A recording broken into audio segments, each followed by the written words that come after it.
Welcome to my channel.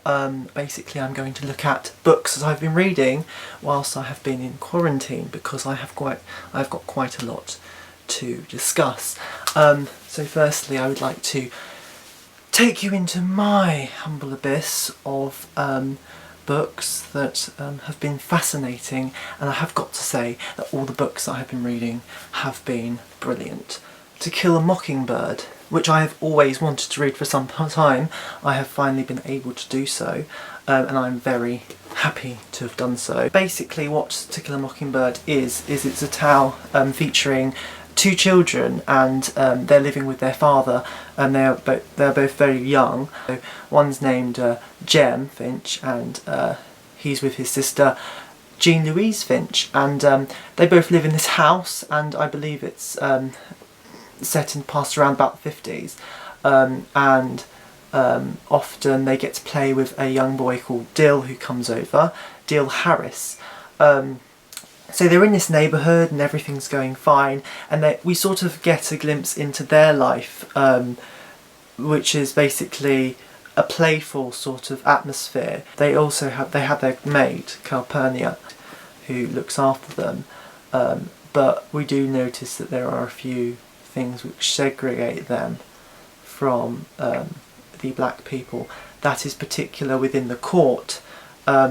This book is basically about quite a serious note, but from a child's perspective. It's about a man named Tom Robinson, who is accused of raping a white lady by the name of Mayella Ewell, and it's a very serious sequence of events, but it's taken place from a rather innocent child's perspective. There's also other characters, including Boo Ridley, Rand, and their household. But yeah, it's quite an interesting piece, and it's a political piece, and it's very good to learn about it and the racial problems that they had back in the day, and I think that's really what we can take from that. A very interesting one. I don't think I liked it as much as I wanted to. It is more or less 19th century Victorian Gothic. It's a very adventurous piece in some aspects. I was just slightly disappointed by the end of it. I won't reveal anything too much about it, but I will reveal that the characters, it takes place with Sidney Atherton, who is very much into scientific research, and is very much in love also with a lady called Marjorie Linden, who is currently during it dating Paul Lessingham, who I believe is the Prime Minister or MP at the time. It's a very, it's like a love triangle in some senses. She loves him, but not as much as she loves Paul Lessingham, but Sidney Atherton loves Sidney Atherton loves Marjorie Linden. So it's like this hatred he has of Paul Lessingham for dating Marjorie Linden. It's all very, very Victorian in some senses. You've got that very Victorian feel about it in the background, and that's very interesting, because I wouldn't be able to see that from a modern 21st century perspective, so I found that quite interesting. I was just disappointed. It is about a beetle. It is really quite fascinating. I don't find it scary, but I found it thrilling and fascinating. It's because I didn't want the answers that I wanted, but it's about beetle. We don't know too much about the beetle's identity. It's quite a big scary thing, but I'll let you read that to find out. The second book I want to talk to you about is a political book. It's by Boris Johnson, but it's not about Boris Johnson, it's about Winston Churchill, and it's Boris Johnson's perspective of Winston Churchill. I don't know if I would have been around if it wasn't for the decisions that people like Churchill at the time would have made. I find him quite an extraordinary man. What's interesting from a political perspective is he crossed parties. You will find him both a member of the Liberal Party at the time and the Conservative Party at the time. So what I found in this book was that Churchill was a man of great heights. He was in some senses a genius and a very adventurous man, and he and whatever your opinions on it, he had been quite a brutal man in some senses, having lots of experience in the war when he was younger, to becoming high up in Parliament, to becoming the Prime Minister twice. So he has experiences like no other, and obviously from that point of view as well. But he was also very judgmental in many ways. You can both like him, but you could also hate him. He was like Marmite, because his opinions on certain things were... he had very much opinion in terms of royalty, in terms of what he did. But his father was also a very interesting man, because he felt that Randolph Churchill, his father, sort of rejected him in some senses, and that's a very interesting aspect of the Churchill family. You also hear a bit about Churchill's love from Clementine, and that's nice. So he's an interesting man. He's written a lot as well. He's written things like the history of the English-speaking peoples, and there are many volumes of that, so Churchill's given us a lot over his period. But whatever your political views, he did cross both of them.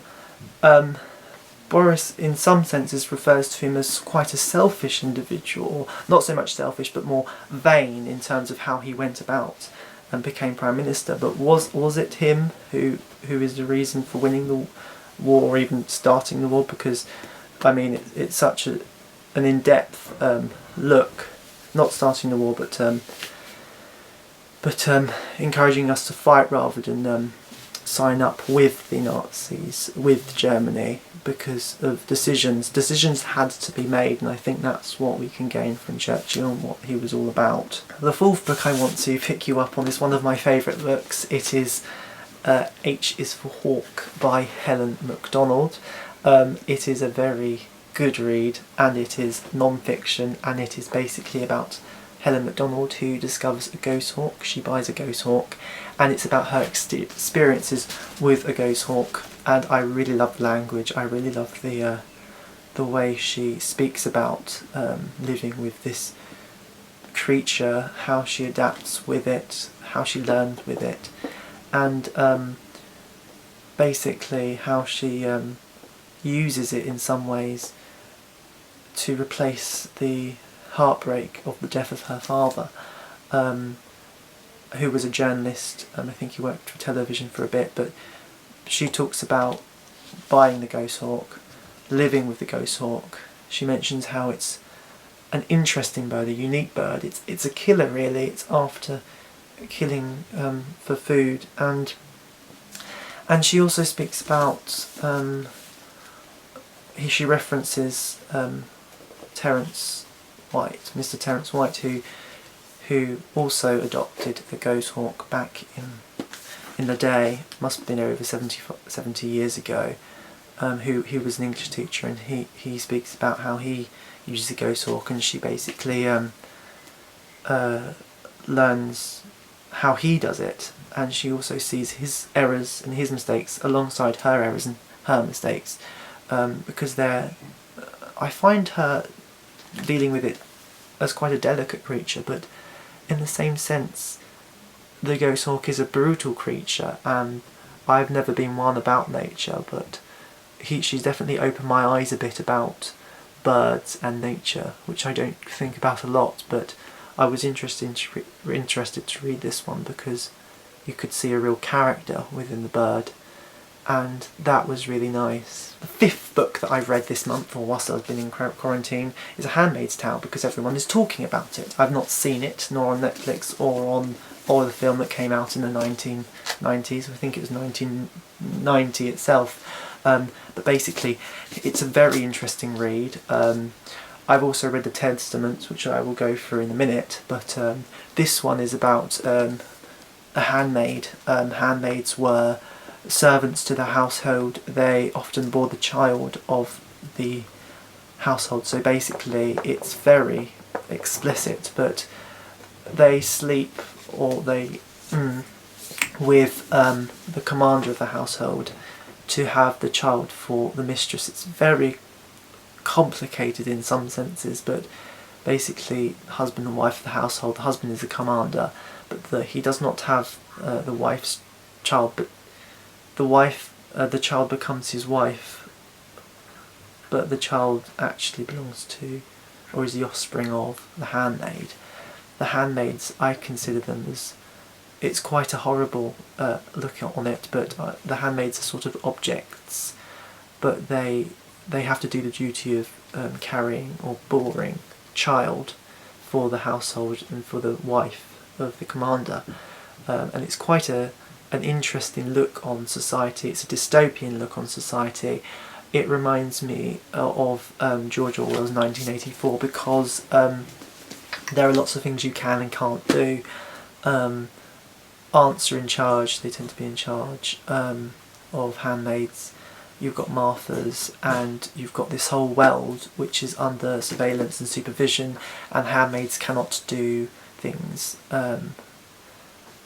They are in a prison, really, but it's a society where they've got to watch themselves, or they will die if they don't carry a child for their household. They will die.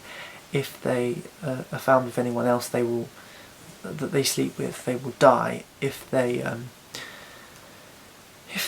perhaps go too far with an aunt, or go too far with a commander, or go too far with a wife of a household, an elite wife, they will die. It's a really terrible situation, but that's what I think Margaret Atwood wanted to make of it. But it follows the life of Offred, and she goes on a walk shopping with Offglen, under surveillance of course. They wear white sort of hood wings, and they wear red dresses, and it's all very colour matching and all very good. It might look good, but at the front they all get killed if they make a wrong word or a wrong step, and they must follow direct instructions. And it's basically, she was taken from her parents, not her parents, sorry, she was taken from her husband and from her child, and they went elsewhere while she was left to be a handmaid. I think it's a very interesting story. I won't give too much away, but I liked the sequel quite a lot. I obviously can't give too much away because this is quite a new book. It came out about last year. This is fascinating. This follows the life of three, I'd say three females, but it definitely captures more of that world of the dystopian Gilead, which is basically what The Handmaid's Tale is about. It's about Gilead. So it's basically about Jude, Agnes, and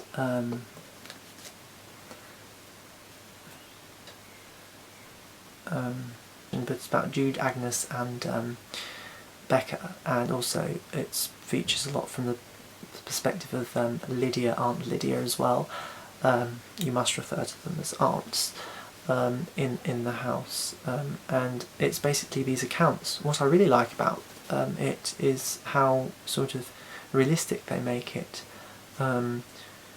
because at the end we have this sort of look into the future, something like 2195 or something, and it's sort of unwrapping the history and giving perspectives, and it really sort of puts it in a realistic setting, even though it's not realistic. In some senses it is, and I think Margaret Atwood herself has spoken about this very much, that although it may appear as fiction, there are elements of it where it is taken from non-fiction, and that's really interesting because there are elements of societies and different places, different countries that have these rather Orwellian, when I say Orwellian I'm speaking of George Orwell's 1984 again, where we have this sort of surveillance, this sort of you must watch what you do or you will get killed, and it basically is that through both of The Handmaid's Tale and the Testaments. You've got to watch what you do or you will suffer. It's quite deep, it's quite an event. It's very interesting, the Testaments, I recommend it. My last book that I want to show you today is basically The Body. It's a very good read, it's a very factual read, and it's, if you want to learn about the body, here it is, literally everything. eyes, ears, mouth, nose, synapses, which apparently mine haven't developed yet, or not fully until I'm about 25. According to that, it's a very, very good book. The first chapter speaks about how much the different elements are worth, the heart for instance, the skin, sort of if you were to put prices on them, which is very creepy. Yeah. But it's very good as well. It's also very long as well. It's yeah, it's not too long actually. It's roughly 400 pages, but it's educational. I think that's good. That book, 7 books this week. This month, sorry, not this week. I cannot read 7 books in a week. That's too much for me. But perhaps next month I'm going to look at more Margaret Atwood, but also I'm going to try and get through Dracula, so I hope to see you round.